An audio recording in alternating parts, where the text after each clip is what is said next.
Hello, Aileen.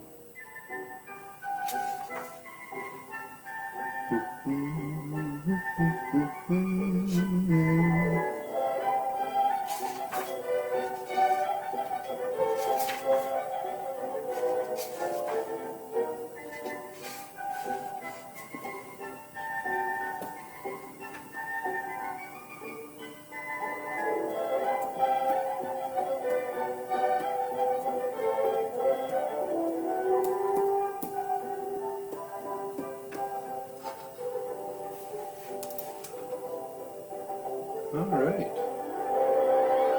Hello, Alex. Why don't we get started? Welcome to the stream.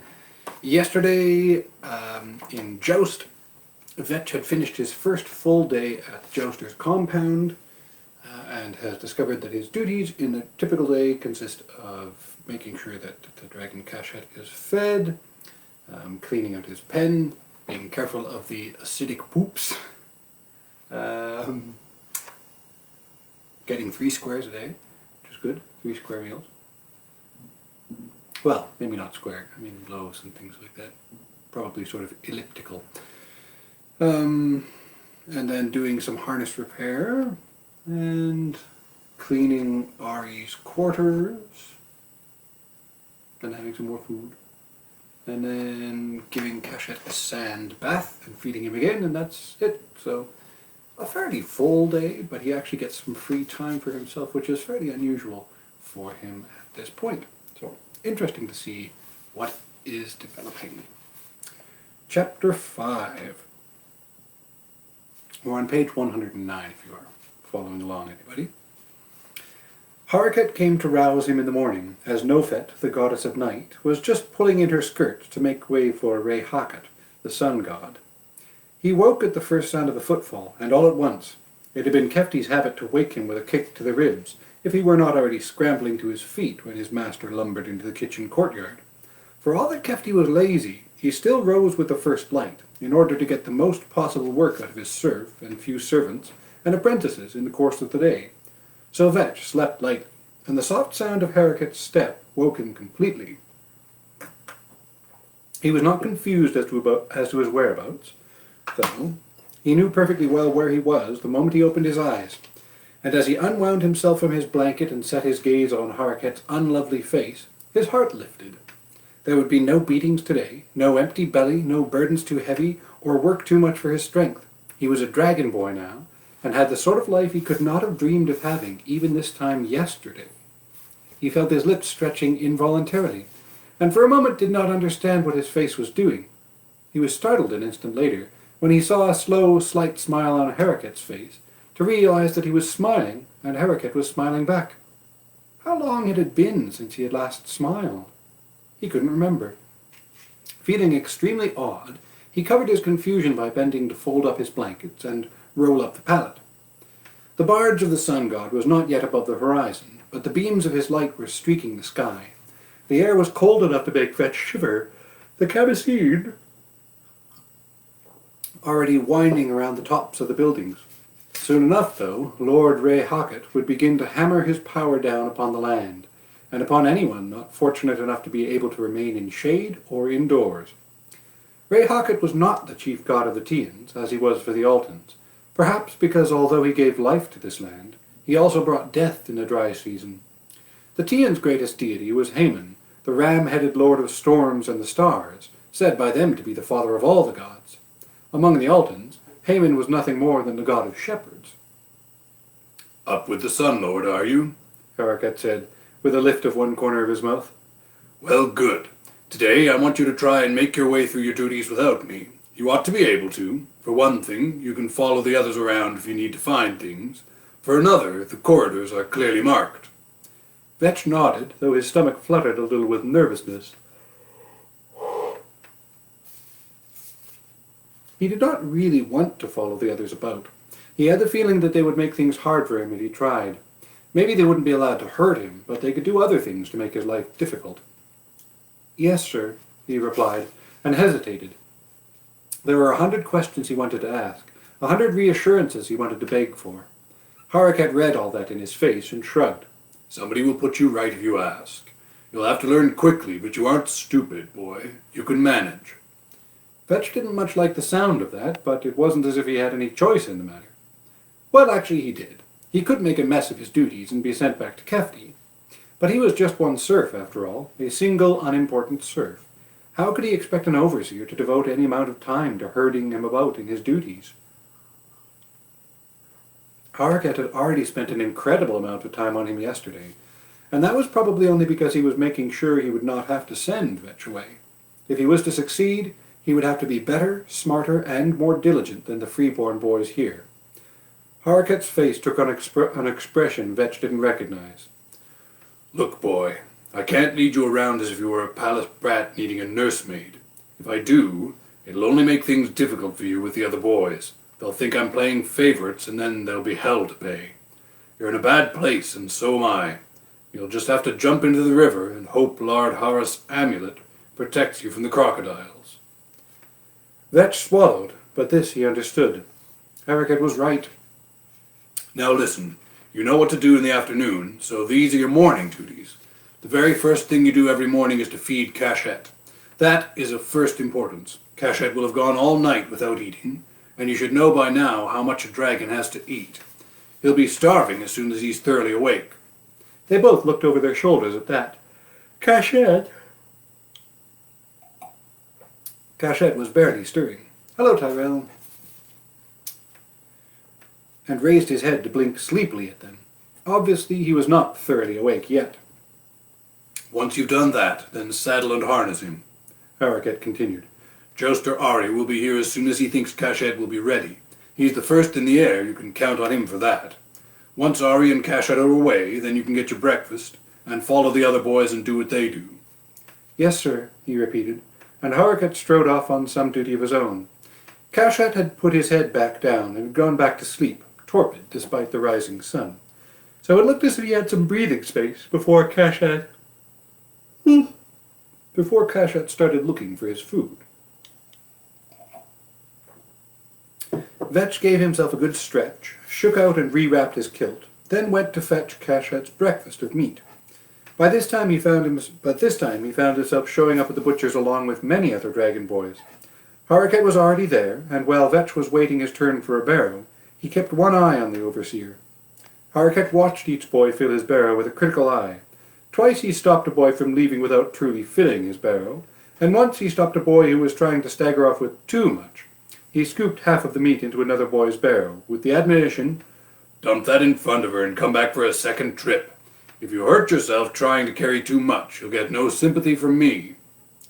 Vetch had to line up for the butcher's once he got his barrow, but once he had it and loaded it up with as much as he could carry safely, Harkat waved him past a station where the other boys were scooping powder atop the meat and mixing it in. "That's the tala," the overseer warned. "Remember, not even a touch of tala for Cachette. Ari would have my hide, and I'd have yours." Well, Vetch didn't doubt that one bit. Harkat left him in the next moment to go and scold yet another boy for loading his barrow too lightly. Vetch could still hear him roaring at the other lad as he pushed his barrow away down the corridor. "How dare you short your dragon because you're too lazy to carry him a full meal? How dare you overseason with tala to make up for it? You young bastard! Are you trying to kill your jouster? Don't you know what will happen? If his dragon—" The sense of the words was lost as Vetch pushed his barrow around another corner. but he wondered what would happen to an underfed, overdrugged dragon. Tisk, tisk. Would it be so weakened that it couldn't fly properly? Would it just not have enough energy to fly a combat? Would too much Tala make it drunk or stupid?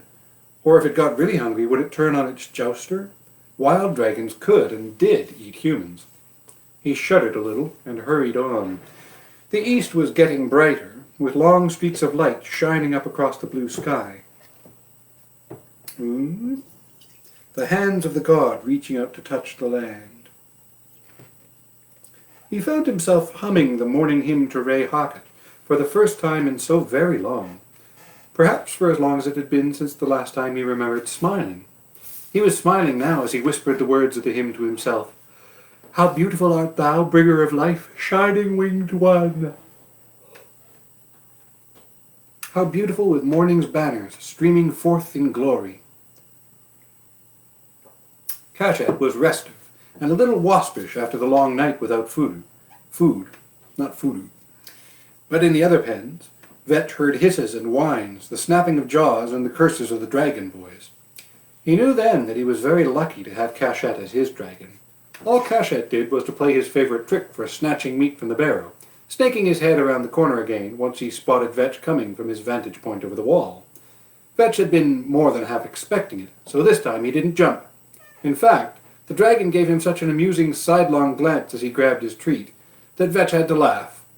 So that was 3 things he hadn't done forever. He had smiled, sung, and laughed, all in the same morning before breakfast. He felt a little dizzy with amazement. Yesterday he had nothing to look forward to but misery. Today, how beautiful art thou, radiant with banners. Cachet ate faster than he had at the 2 previous meals, probably because he was so hungry. He tossed the meat chunks down his throat as fast as he could without choking, and the barrow was already half empty. Watching how much Cachet was eating, Vetch made a decision.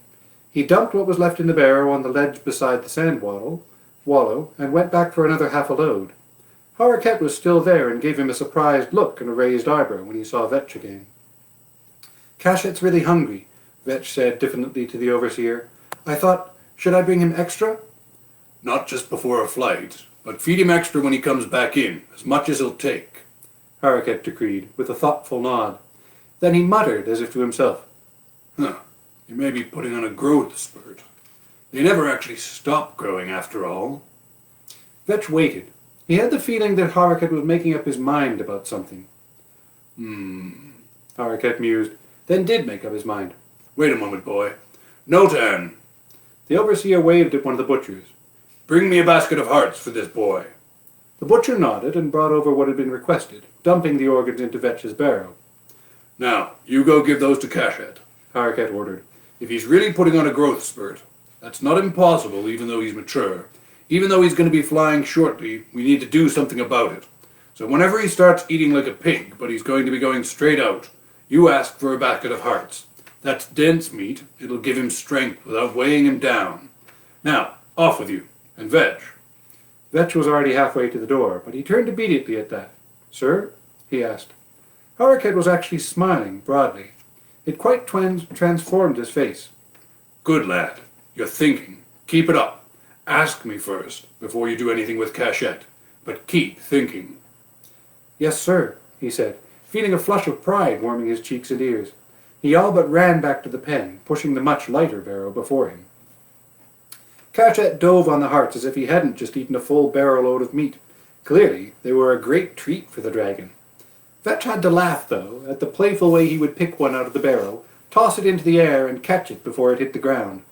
Cachet seemed to enjoy the sound of his laughter, too, for he curved his neck and regarded his dragon boy with a sparkling eye that seemed, at least to Vetch, to have a great deal of good-natured humour in it. Cachet ate every scrap of meat that Vetch had brought, but the last few hearts he ate daintily, taking time to enjoy them. Vetch saddled the now sated dragon, and the jouster arrived just as he finished tightening the last of the straps. Cachet cooperated beautifully, dropping and rising on Vetch's commands, as if he'd been doing so for years. Once again, Vetch could overhear what was going on in the nearer pens, and it seemed that the other dragons were finally being less obstinate, but only just. Presumably the Tala made them more obedient, but the other dragon boys had to shout their orders over and over before the dragons obeyed. So Vetch was quite finished long before they got their dragons all buckled and cinched down. Ari didn't say anything, but he did give Vetch an abstracted nod when he arrived. After a brief and approving inspection of the harness, Ari patted Vetch on the back in an absent-minded way and climbed into his saddle, and a moment later he and Cachette were hardly more than a little dot in the sky. By now the sun was well up and it was beginning to get warm. Now all the heat was coming from the sand. Not all the heat was coming from the sand in Cachette's wallow. The Camasine whined around the tops of the walls, bringing with it the scent of the desert, and overhead a vulture circled. And Vetch was beginning to get hungry, despite the packet of bread and meat and honey cake he'd been given last night. Well, the sooner he got the pen clean, the sooner he could get something to eat. He got to work, not only cleaning out the droppings, but giving everything a good stir about with a rake that he'd found.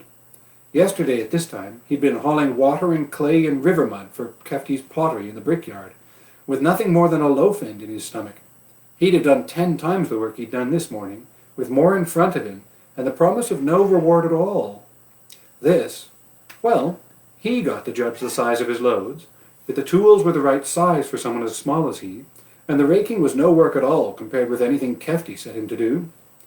At last, with the sun now well above the walls of the compound, and casting long slants of golden light on the sand of the pen, he put the rake away. The light had not yet made its way down into the corridors between the pens, but certainly he had done enough by now to justify getting his breakfast. He had no trouble finding his way to the kitchen court this time. Just as he got there, one of the girls was pulling the awning across the courtyard, and he watched with curiosity. Now he realized what the bunch of canvas was across the top of one of the walls of Cachette's pen.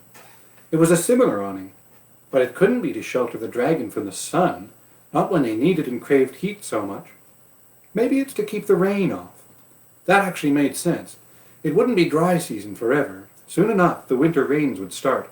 However the sands were heated, rain wouldn't do them any good. When the serving girl was done, he sat down at what was beginning to be his usual seat at the farthest end of the farthest table, and got his breakfast of hot bread and barley broth with the other boys. Once again, there were others besides the dragon boys eating there, and they were the ones who sat at his table. Many appeared to be servants or craftsmen of one sort or another. There were a great many of them, more people combined than lived in both his old village and Kefti's. He thought about that as he ate, watching the others at the tables around him. He finally decided that it probably took a lot of people to keep this place running. Servants for the jousters and overseers, leather craftsmen for the saddles and harnesses, woodworkers to supply furniture and to do repairs, weapons makers to make the lances and clubs that the jousters used, laundry women, cooks and bakers, seamstresses, stone masons and brickmakers. This place was a little world unto itself. The other dragon boys, however, had not softened their attitude towards him. Free and Tian, and so far above him that he might as well be a beetle for all of the attention they were carefully not paying him, they were very blatantly excluding him from their company. Except that they kept looking at him out of the corners of their eyes, and whispering to each other as they did so. It made the wonderful soft bread form a lump in his throat. He could tell that they would neither forget nor forgive his inferior race and status. He was an interloper among them, unwelcome. There would be no friends here. Once again he got that hollow feeling as he watched them chatting and laughing with each other, and pointedly closing him out of their circle. He should not have expected anything else, and in his heart he knew that. Not even slaving for Kefti had he felt quite so alone. It was worse than having tricks pulled on him. They were all doing the same job, after all, he and they. It wasn't as if he was going to be doing less than any of them. It wasn't as if he was going to be especially favored by any of the overseers. If anything, he could count on Tevelifat being harder on him than on anyone else. Why couldn't they be at least willing to talk to him a little? He hadn't had a real friend in so long. Small wonder Harriket wanted him to sleep with Cachette. At least the dragon was willing to be his friend. He clenched his jaw and turned to his surest defense. Anger. What makes them the lords of the world anyway? Just the luck of being born Tian, that's all. If the war was going differently, any of them could be serfs now, this moment. They don't deserve their good luck. He filled the hollow with anger, but it was a slim bulwark against the loneliness.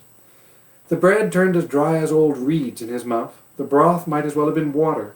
It was very hard to swallow, and he stared down into his bowl to avoid their smug glances. It had been so long since he'd had a friend. Bleakness made his eyes sting, and he closed them, lest he betray himself with a tear. But perhaps... A thought occurred to him, and his eyes stopped stinging, and the lump in his throat diminished. Perhaps, given Hariket's tirade against one of them this morning, he might not be the only serf as a dragon boy for long. Boys could be dismissed. Hariket had made that abundantly clear. So if he did well, maybe one of the or more of the other jousters would follow Ari's example. Boys got heirs and left of their own accord as well. Who was to say that a jouster who'd been left in the lurch would not decide it would be much better to have a boy who could not leave? That made him feel a little better. In fact, it made him feel a bit more courageous.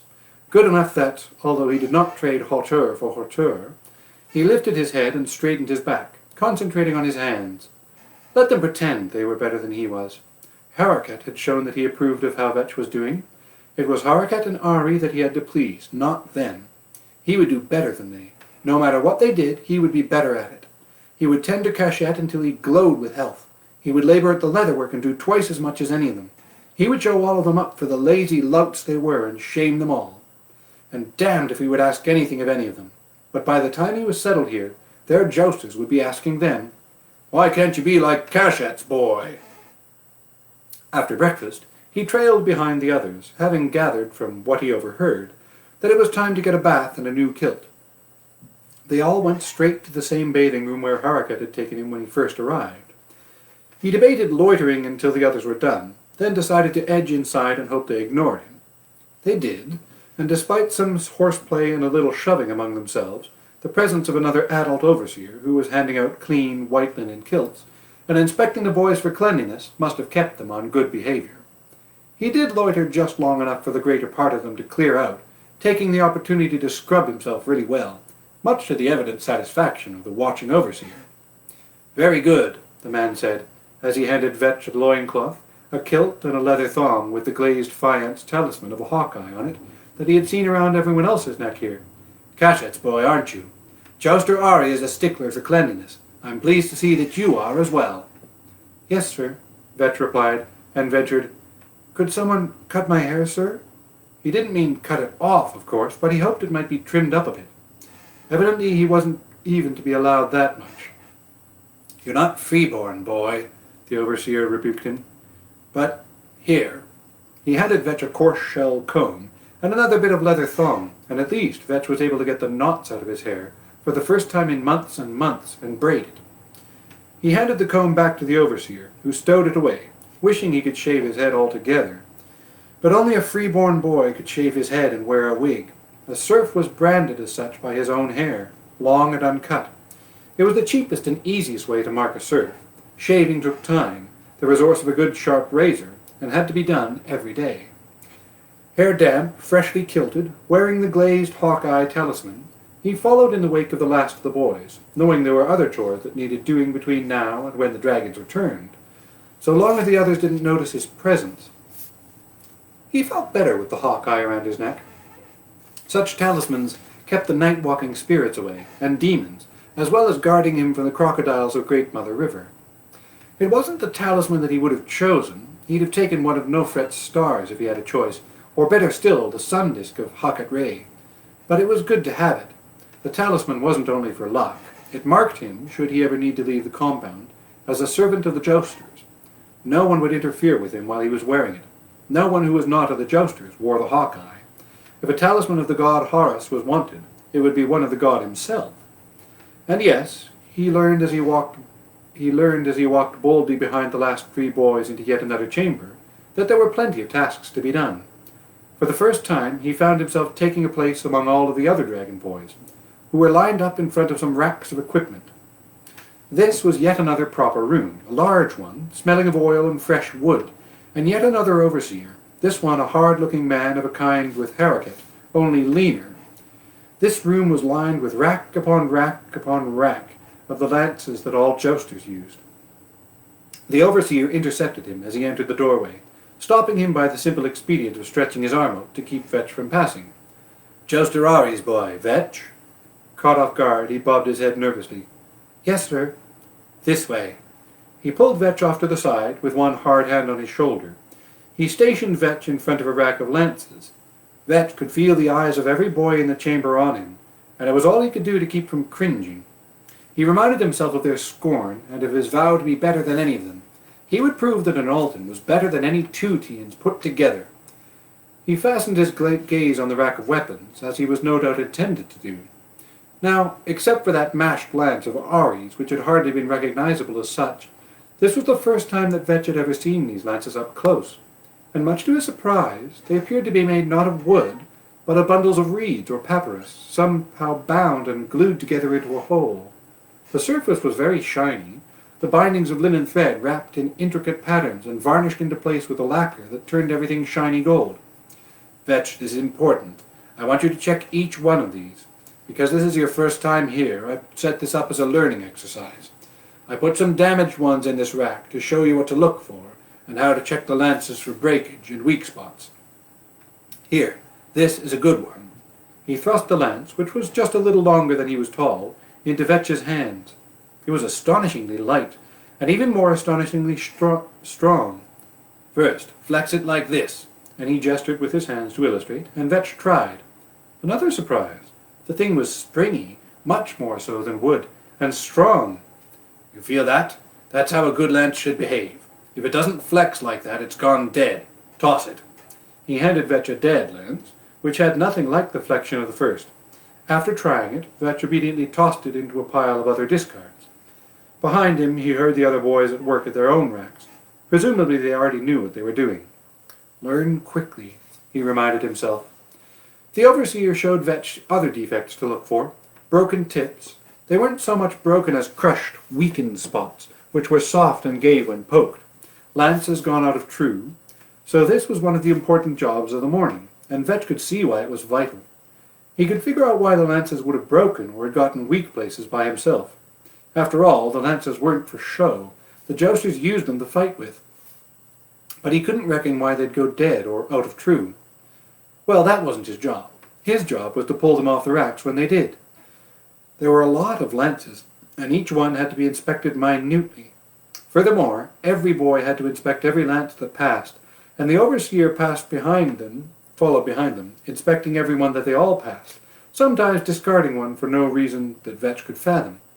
Perhaps it had something to do with magic. Perhaps it had more to do with caution and experience. A jouster's life could depend on his lance, and whether or not it held up in combat. It didn't take long, but by having the boys look the weapons over and discard the ones with the obvious flaws, it surely must save the overseer a great deal of time. When they were all done with the lances for the day, they filed off in a group for another task that required all their hands. He trailed along behind, not too close, not so far that he would lose them at a turning. They ignored him.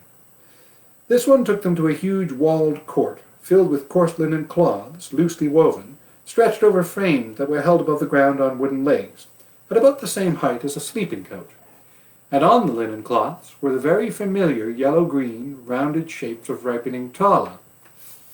This time, he didn't have to be told what to do. A farmer's child knew drying racks when he saw them. He went straight to the baskets of tala waiting to be spread out on the racks, and took one to the nearest empty cloth waiting to be filled. Not hard or difficult work, but it was hot out here, and the sun bore down on him without mercy. Nor was his task over when the last of the fruits were spread out on the linen. Then he must go to the other racks to turn the fruits so that they all dried evenly. Each thumb-sized fruit had to be turned by hand, of course. A rake would damage the coarsely woven sheets. That wasn't the end of his involvement with the tala either. Next he was sent with a dozen of the others to pound tala berries that were fully dried into the familiar powder that was mixed with the meat. Each of them stood at a heavy stone mortar the size of a bucket. The mortars stood on the floor in a row, each with a wooden pestle as tall as he was, waiting in it, ready to make the tala into the form in which it controlled the dragons. He was no stranger to grinding things either. When you were a serf tending the land, you either ground the grain you were allowed to glean after the harvest into flour yourself, or you did without bread. The scent of the tala filled the air, green and bitter, a little like gall, but without the acrid aftertaste. He pounded the pestle into the stone mortar at his feet in rhythm with the other boys, thinking as he did so that this was not as bad as it might have been. They were allowed to take a break for a drink of cool water from jars along the wall whenever they needed one, which was far more than Kefti had ever allowed. And although the drying chamber was in full sun, the mortars were ranged under shade. No, this was not as bad as it could have been, though the other boys complained loudly that they were ill-used. He simply set himself to produce more of the powder than any of them. Then at long last, when even his work-toughened arms were tired, came lunch. He was more thirsty than hungry, and drank an entire jar of beer before he even touched a bite of food. While he drank it, though, he kept his eyes on the table in front of him, but kept his ears wide open. "Going to come fishing with us after supper, Haffer?" asked one of the boys, whose piping soprano betrayed that he could not be too much older than Vetch. "Not unless you can promise some more sport than the last time," Hoffer replied. "Josset and Mata are going bird hunting, and said they'd take me along to hold their throwing sticks. They almost always get ducks." He smacked his lips ostentatiously. But the other boy only laughed. "Ducks? Nasty little mud hens, more like. You can have my share. Grilled fish, now that's more what I like." For a moment he was surprised, but then he realized that of course fish would be a rarity on the table here, despite the abundance of other luxuries.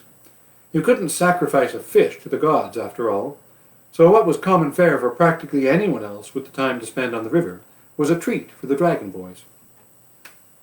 A discussion of the superiority of grilling over coals versus baking in mud ensued, and when another conversation caught his ear, held in the deeper voices of a couple of older boys, he switched his attention to that. "I've 2 copper coins, which ought to be plenty," one said. "You can drink like the great king himself at Neferetu's beer shop on 2 coppers. "Your jouster won't care if you go into Memphis to spend it?" The speaker sounded envious. "Mine's afraid if I go into the city, I'll decide this is too tame a life. He doesn't mind my hunting and fishing, but carousing in beer shops is out of bounds, eh? Worse luck for you." Out of the corner of his eye, Vetch saw one of the older boys slap the shoulder of the other in a gesture of commiseration. Well, after yesterday, he knew where they got the money to spend. Fortunate creatures. Dragon boys weren't paid anything so far as he could tell. The generous allowances of food, clothing, and, presumably, lodging would be more than most apprentices could dream of, and apprentices weren't paid anything either. But perhaps dragon boys didn't count as apprentices, or more likely, once they got older, perhaps they, the freeborn ones anyway, were counted among the servants, in which case they would get a wage. All but Vetch, of course. Serfs worked for nothing. So perhaps that was another reason why Ari had plucked him from Kefti's grip. The jouster wouldn't have to part with wages for his dragon boy. That put a bit of a change in the complexion of things, if true. Still, Vetch was the only serf here, and it didn't seem as if having a serf as a dragon boy had ever been a common thing among the jousters. So maybe saving money wasn't the reason, or at least not the whole of it. He kept thinking that there were uglier reasons for Ari taking him on, but he kept coming back to the conclusion that it was nothing more than he'd been told. Ari wanted a reliable boy who wouldn't leave, and was prepared to give him the same treatment every other boy got. And he'd seen Ari's quarters. The man lived frugally, yet he didn't strike Vetch as being a miserly sort. So what, if anything, was he saving money for by having a serf to serve him? No, money probably didn't enter into it. He finished his meal and hurried back to Kashet's pen. If his timing was right, this was just about the point yesterday when Ari had turned up at Kefti's cistern, so he and Kashet should be returning at any moment. He was, in fact, not far off. He did a bit of sweeping and tidying around the pen when he heard the clatter of claws on stone in the corridor, and saw Kashet's head rising above the walls of the pen, looking alertly toward his own. Shortly after that, the dragon, with Ari walking at his shoulder, strode into the pen and positioned himself next to the saddle stand. And at that, Ari, though clearly weary and nursing a bruised shoulder and carrying a broken lance, laughed aloud. "Well, Vetch, I think you've passed Kashet's test. He doesn't line up along the stand for anyone but me. Not even Harakat gets that sort of cooperation." Vetch was already ducking under Kashet's chest to undo the belly band, when Ari's words made him blink. How was he supposed to respond to that? The words were out of his mouth before he thought about them. "I like Kashet, sir. Animals can tell when you like them." "So they can," Ari tossed the useless lance aside. "Which means I can leave you both in safe keeping." With an affectionate slap of Cachet's shoulder, the jouster strode out, without even looking back to see if Vetch was doing everything properly. Vetch looked after him with mouth agape for a moment. Never once in all the time that he had served Kefti had the fat one ever left him unsupervised after only 2 times at a task. But Cachet's snort into Vetch's hair quickly recaptured his attention. The dragon's breath was very hot, hotter in fact than the sun on his skin. It was just short of painful. Vetch took that as a rebuke and hurried over to divest Cachet of harness and saddle. Other dragons were coming in now, and with irritated hisses and whines, they paraded past Cachet's pen, their dragon boys keeping them on the shortened chains that would choke them if they tried to get away. Meanwhile, Cachet paid no attention to their protests. With the harness off, he dove into his sand wallow, where he rolled and writhed as if he itched. Well, if he was putting on a growth spurt, perhaps he did. Maybe his skin felt too tight. Did dragons shed their skins as they grew or not? Which reminded him, though Cachet had not been so unmannerly as to do so himself, he needed to get Cachet's food. He hurried off to the butcher's. Cachet would have a good long nap in the heat of the day, so this might be the time to give him that extra feeding. Harriket was there, monitoring the amount each boy took in his barrow, and the amount of tala he mixed in. 2 barrows for Cachet, sir? Vetch asked diffidently, as he rolled his own barrow past the tala bin. Yes. You'll have a chance to sleep most of it off," Harriket replied, and the briefest of smiles crossed his face. "Just a bare day here, and you're acting and thinking like a seasoned hand. Keep this up, boy, and it'd take the great king's personal order to pry you away from me and out of Ari's service." Well, Vetch had no particular objections to that. If he had to serve his enemies, at least this lot of enemies wasn't striping his back until it was raw, and fed and housed and clothed him well. Cachet was more than ready for his midday meal, and climbed out of his wallow with eagerness when Vetch dumped the barrowful out on the stone verge. Vetch went back for the second load, returning as quickly as he could. The dragon saw the supplement to his repast arriving, and there was no doubt in Vetch's mind that he was ready for it by the way he pounced on the contents of the barrow. When the last morsel was nothing but a lump in Cachet's throat, the dragon returned to his sands and quickly buried himself in them, and in mere moments was sound asleep. Vetch absented himself, but only after a moment of his own. The sleeping dragon was an amazing sight, and Vetch drank it in, hardly able to believe that he could command such a creature and be obeyed. Not like Ari, of course, but still, enough. He left Cachet. He couldn't afford for anyone to think he was lazing about. The remainder of the day followed on the same pattern as yesterday had, except that he didn't bother to present himself to the overseer of the Jousters' quarters this time. He just slipped inside and found Ari's rooms and did his cleaning. The overseer actually came by while he was in the middle of it, and did a kind of double-take that was so funny that Vetch had to turn his head away and turn his sudden laugh into a cough to cover it. Evidently the man wasn't expecting Vetch to be there this early, or perhaps at all. Well, he was. And what's more, Vetch wasn't going to give him a single excuse to use his lash. Not then, not ever. By supper, it was evident that the other boys had determined the pattern for their treatment of Vetch, at least for now. They pretended he didn't exist. And some of the other servants followed the boys' lead. This left Vetch sitting with a couple of burly, silent, and rather intimidating labourers, who had evidently been hired for their muscles, not their minds, for they never spoke a single word all through the meal. But at least the friendly serving woman was still there, and though she hadn't time to talk to him, every time she passed, she gave him an encouraging wink. He had been the first to sit down for dinner, and he was the first to leave as well, once again bearing a little packet of food for a later snack. He went back to Cachet's pen as the last of the light faded from the western sky. The dragon raised his head a little and blinked sleepily at him, but didn't move. Their quarters became quiet as the dragons settled into their nighttime torpor, and the boys themselves either settled into their shared rooms or went out. This afternoon, with a little time to spare, he had determined that the dragon boys had a little court of their own, with a pool in it for swimming, and tiny rooms that they shared, 4 or 6 to a room. Not as luxurious as a jouster's quarters, and to Vetch's mind, not much different from a pallet in the dragon pen. Maybe a little inferior. They had no privacy to speak of. He walked about the dragon compound until dusk, familiarizing himself with the place. The dragon pens were ranged about the landing courtyard, with long, narrow storerooms between each pen, so that the dragons couldn't reach each other over the walls. There were far more pens than there were dragons, though even the unused ones had sand wallows that were every bit as hot as cachettes.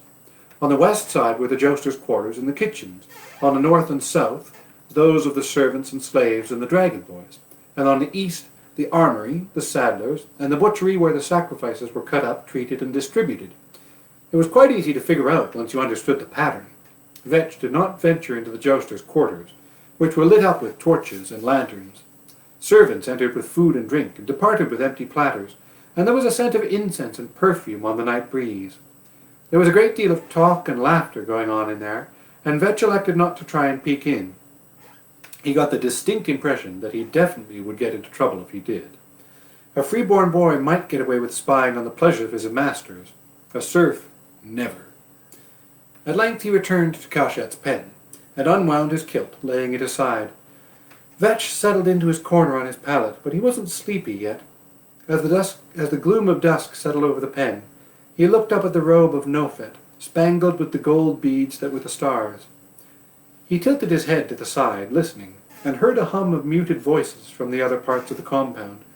Occasionally someone laughing loudly, both male and female voices, and music and a woman's voice singing.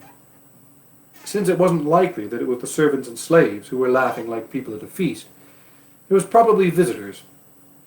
Very particular sorts of visitors. Well, the Jousters were the tea and the great weapon, the reason why they had conquered as much as they had, so it was only reasonable that they should have what they wanted, including companionship. Vetch was no stranger to why men wanted women. There were the farm animals he lived with, after all, and though Kefti could not have gotten a woman without paying for one, well, there were other men in the neighborhood, and there was a little nearby beer house where certain kinds of women plied a trade other than serving beer and food. And when they got a client, they took him wherever they needed to, including the alley just off the kitchen court where Vetch slept. So the Jousters apparently got whatever rewards they wished to claim. They were heroes, after all, much admired and lionized. In fact, some of those women were probably the ladies of the great king's court, taking the pleasure here they did not find there. Oh, having a good old debauch. The Tian Jousters were worth a small army in and of themselves, so Vetch had been told. When they swooped down on an Altan village, carrying firepots to drop on the granaries and straw stacks, they brought terror to the Altan heartland. When they descended on the chariots of the Altan army, terrifying the horses and sending them back through their own lines, there to wreak sheer havoc as they careened through the packed fighters, they disrupted the most successful of Altan tactics, the chariot charge. But worst of all was the tactic that struck true fear into the heart of every Altan officer. When the dragons plunged out of the sky, seized an officer or commander in their talons, lifted him into the air, and dropped him. Vetch had never seen this himself, of course, but everyone had heard the stories. He couldn't imagine how the Altan leaders were keeping officers in the field, when at any moment they might find themselves being dragged into the air, then plunging to their deaths. Not that he'd ever been within miles of the fighting. Even the village where he lived had never seen a dragon except at remote distance, high in the sky. His father's farm had been only that, a farm, and not some enemy stronghold to warrant the attentions of a dragon. Just a farm, of no tremendous value, except to those who lived there, whose sweat had watered the fields for generations, who had nurtured the soil since time out of the mind. The sound of footsteps just outside the pen broke into his thoughts. He looked up and saw someone standing in the doorway. It was Ari. Chapter 6. Vetch had no source of light here in the pen, but there were, of course, the torches in the corridor outside. It was easy enough to recognize Ari's profile against the flickering illumination pouring in the doorway, light that came spilling in through the open arch of the doorway from the torch placed directly across, on the corridor wall. Cachette, the Jouster called softly. There was a sibilant sound as the dragon shifted in his sand wallow, and then the dark wedge of Cachette's head loomed above the Jousters. Vetch was surprised. He hadn't thought that Cachette could be roused once he settled for the night. The dragon lowered his head and butted it up against Ari's chest. The Jouster staggered a little, then began rubbing the hide between his eyes. "I raised him," Ari said aloud, making Vetch jump. "That's why he's different. That's why we are different. The rest were all taken from their nests just before they were going to fly, or just after, when they are too clumsy to avoid the netters. But I hatched Cachette myself, just as a mother dragon would." "How?" Vetch asked. Ari chuckled. "I got an egg. I buried it in the hot sands of one of the pens. I turned it 3 times a day. I talked to him every day, too, while I turned him, because I've heard the mothers mutter to their eggs when they turn them, so I supposed that the sound might be important. I was there when he hatched, and fed him myself, and when he made his first flight, we flew together." Vetch considered that. "Do you think he thinks that you're his mother?" he asked tentatively. "Perhaps at first," Ari replied, "but he's an adult now, and I doubt that he does any more. I suppose you could say that we're friends. I understand him, and he understands me. Oh, not in words, of course. And it isn't as if we hear what the other is thinking, though some people believe that is what we do. We just know one another very well. It's a little like having a falcon, or a hunting pard, or a wild dog that you've raised from infancy. You become accustomed to one another's habits, and able to anticipate what the other is going to do." He paused. "I'm pleased, I'm very pleased, that you are getting along with him and he with you. He doesn't take to just anyone.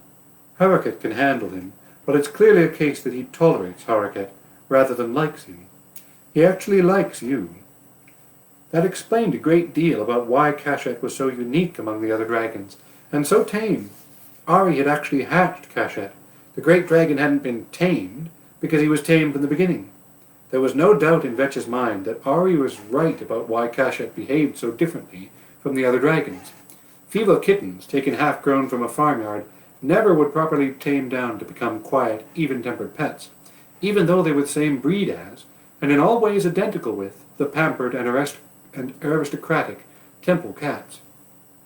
But a kitten from a perfectly feral mother, taken before its eyes were open, and fed on goat's milk, became as tame as any temple cat. Most wise farmers had at least one such cat in the household, often more. Vetch's mother had always made it her business to have a pet cat in the household. She'd said it was to keep the house clean of vermin, but Vetch recalled many evenings in the winter when she would sit beside the charcoal brazier in the twilight, cat on her lap, petting it while Vetch's father mended some small item or other. Resolutely, he turned his mind away from the memory. What good did it do to remember such things? Better to keep his thoughts on the here and now. Well, this was why Cachette didn't need Tala. This was why he was so trustworthy. Yes, he had something of a mind of his own, and probably had a temper as well, but he wasn't fighting his handlers all the time, and he was tame. True, Vetch had spent much longer on the sand bath than the other boys, because it was quite clear that Cachette was not going to leave until he was satisfied. But so what? And he would probably need to be played with during times of idleness, and apparently needed to have a human with him at night. But Vetch couldn't see how that could really be counted as work. To Vetch, knowing now why Cachette was so easy to handle, it seemed ridiculous that Ari was the only jouster with a truly tame dragon. "Why doesn't everyone do that?" Vetch asked after a little while. "Get eggs, I mean, if it makes that big a difference." Ari sighed. It sounded weary. "Because it isn't the tradition, I suppose. Or because it is a great deal less heroic to take an egg than a fighting, hissing nestling that is a few days from flight, or one that is flying and might turn and savage you, or more likely, because tending an egg in the nestling that hatches is a great deal of work that must be done by the man who intends to ride the dragon. It can't be done by anyone else, for the dragon bonds with the person who tends him from the egg. I know Cachette would never let Harriket ride him, and I'm not entirely sure he'd ever let anyone other than me in the saddle. And he would have to get an egg freshly laid and move it in the heat of the day in order to move it without killing the dragonette inside. Why go to all that work when the Tala keeps the dragons tame enough to ride?" He made a bit of a scornful noise. "My fellow jousters, I expect, would rather think of themselves as dragon masters or dragon tamers than dragon nursemaids." Vetch held his peace. The jouster didn't seem to expect an answer. He continued to scratch Cachette, who was making burbling sounds in the bottom of his throat. "I'm somewhat out of place among our mighty warriors, I fear," Ari said after another much longer interval. "I was never a soldier, never ambitious to be a warrior, I was trained as a scribe. It is only by virtue of the fact that I ride cachette that I am a jouster. The others, well, they are fighters, always intended to be, and never thought of any other life." He coughed a little. "In fact, I suspect that they actually think as little as possible." "I guess that's good in a warrior," Vetch said, feeling obscurely troubled. "A warrior is only supposed to obey orders, not think about them." Ari coughed again. "Could be right. Harriket says that I think too much, and I probably do." Vetch sensed something that he couldn't quite put into words. He strained after it, but it eluded him. "Maybe Harriket is wrong. It's important to think before you say or do something," he said finally. "That was what my father always said." Ari's head came up, like a hound scenting something interesting. "Your father, the farmer. That is, since you're a serf, I assume your father was a farmer. Did he own his land before we came and took it away from him? Or was he already a serf to an Alton master, so that our coming made little difference to him?" Strange questions, certainly not ones that any Tian had ever asked Vetch before. Dangerous questions to answer if anger got the better of him. But the darkness made Vetch feel bold, and the calm and curious sadness in Ari's voice cooled his ever-present anger, and he answered, though only after trying to keep his father's advice in mind. Our family, held our land for 500 years, he said, with painful pride. 500 years, a sigh in the darkness. "And did your father take arms against us, or your brother? Or were you tilling the soil in peace, far from any battlefield, and never thought about war until the day someone came and told him that his land was no longer his and made you all servants where you had once been masters?" Vetch felt his mouth falling open. Never once had any Tian ever said anything to indicate that the theft of the family land had been anything other than absolutely justified, the proper deserts for having been on the wrong side in the war. Just who and what was Ari? He felt impelled to answer. My father didn't know anything about fighting," he said, his throat growing tight. "We knew there was a war because so much of our crops went in taxes to feed the king's soldiers, but we never saw any fighting.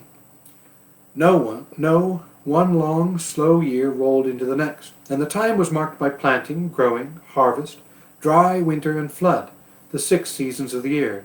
No one but the tax collectors ever came to the village, for they were so far out of the way. Their farm was on the very edge of the swamp, where the land became untillable unless you filled it in, one basket of earth at a time. And people did that. In fact, that was how Vetch's forefathers had gained their land.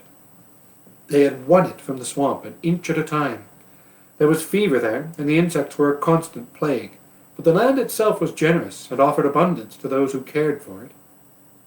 The cruel memories came flooding back, and he stared at the darkness of the far wall, feeling his stomach and throat tighten as he spoke. "It was planting season. Father wouldn't leave the farm at planting season, so I know he didn't go to fight the Tians. And I never had any brothers, only sisters. Sisters who were surprisingly tolerant of the small brother who plagued them with tricks, his mother's darling, his father's pride. Mother, father, sisters, and grandmother, all had lived in relative harmony in the mud brick house that had been added on to by generations, going back decades. Vetch remembered every room of that house, the kitchen at the rear, that was the heart of the house, the little room with his mother's loom, the storerooms, and that luxury of luxuries, separate little sleeping rooms for each of them. He remembered how, in the worst heat, they used to sleep on the roof at night for the sake of the breeze. He remembered how the sun used to pierce the high windows in his bedroom at dawn, and write a bright streak of light across the top of the opposite wall. The room was just big enough for his pallet, raised above the floor by a wood and roped frame, and a chest that held his clothing. But it was his, and when he dropped the curtain over the door, he could be quite alone with his dreams. That was when he still had dreams. Only the freeborn can afford to have dreams. "I don't think my father ever saw a sword, much less ever held one," he said, his throat tight. "The sharpest thing on the farm was his scythe." He had to stop and swallow. "The war never even came near us. We just heard that the army was retreating, but we weren't near the big road, so we never saw it going. I don't think my father ever even thought about it. He was too busy worrying about the seeds and the seedlings." His throat grew tight, his stomach ached, and his eyes burned. Vetch didn't want to think about when it all ended. He didn't want to remember the day that the strangers came, with their bronze swords and leather shields and their long spears, how they spoke to his father as if he were a slave. He still didn't know exactly what they had said. His mother had all of them sheltered in the house with her, and when his father had ordered them there, she'd scold as if she'd never scolded until they all went into hiding. But the memories came anyway, and once again he was there, back in that kitchen, where the bread was burning on the hearth, and his mother was paying no attention to it, though it filled the room with the scent of ruin. He was peeking around the edge of a door, and saw how the strangers demanded that his father kneel to them like a serf, saw how he cursed them and picked up a sickle. It wasn't the anger that came, it was the grief. His throat swelled, and he wanted to howl out his loss like the jackals of the desert, but he didn't dare.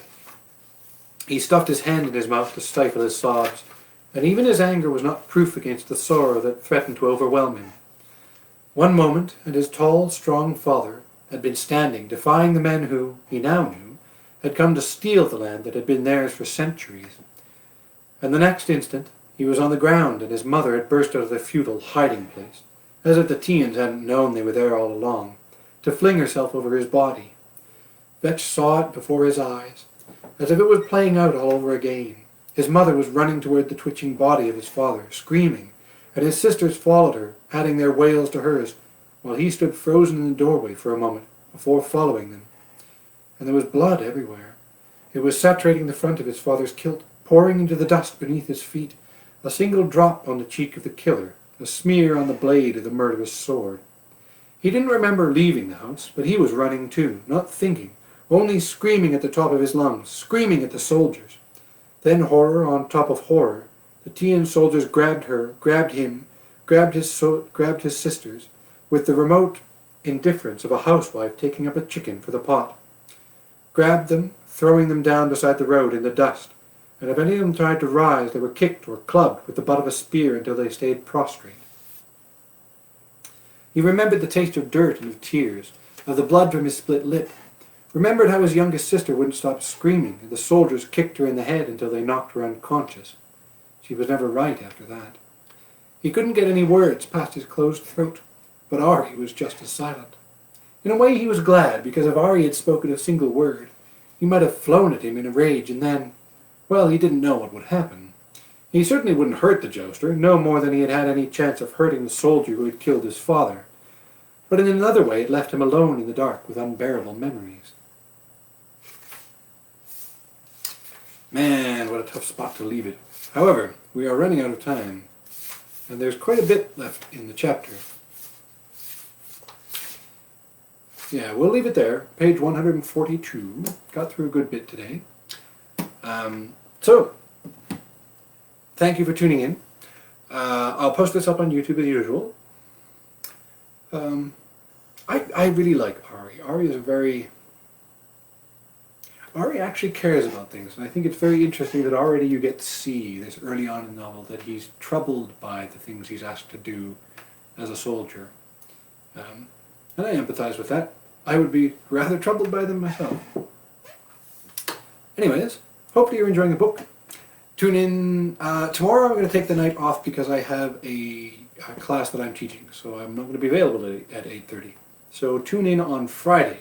I will see you then, and perhaps we'll do Saturday as usual. We'll see. But no session tomorrow. Tune in on Friday. I'll see you then. Stay healthy, stay safe.